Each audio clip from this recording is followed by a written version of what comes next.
Hi friends, computer சாம்பிராணி செய்யும் பொழுது அதில் என்னென்ன டிஃபீட்ஸ் இருக்குது அப்படின்னு எல்லா வீடியோலையும் அவ்வளோ கிளியராக சொல்லியிருக்க மாட்டாங்க.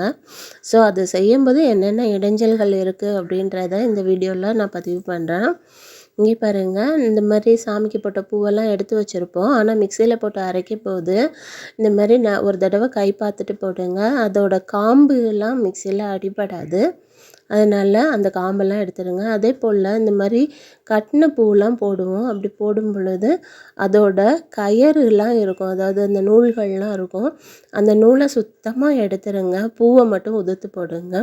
அந்த நூல்லாம் போய் உள்ளே சிக்கிக்கிடும்.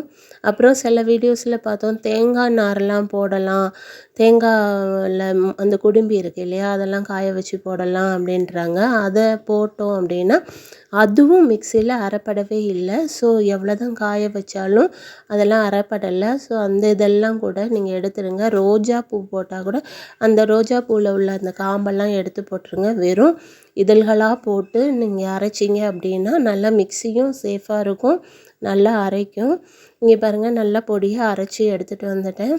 அதுக்கப்புறம் பாருங்கள், இந்த மாதிரி நைஸாக அரைச்சதுக்கப்புறம் இது கூட தசங்கம், ஜவ்வாது, பன்னீர் துளிகள், நெய் இதெல்லாம் போட்டு நம்ம மிக்ஸ் பண்ணணும்.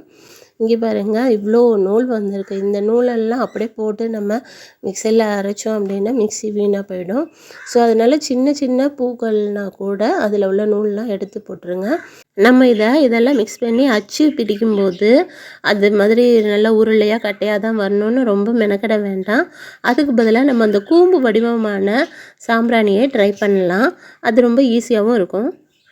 இன்னொன்று என்ன அப்படின்னா, நிழல் வாட்டமாக காய வைங்க. வெயிலில் காய வைக்கும்போது அதோட ஸ்மெல் கொஞ்சம் நல்ல நறுமண ஸ்மெல்கள்லாம் எவாப்ரேட் ஆக வாய்ப்பு இருக்குது. ஸோ நிழல் வாட்டமாக காய வைங்க. ட்ரை பண்ணுங்கள். தேங்க்யூ.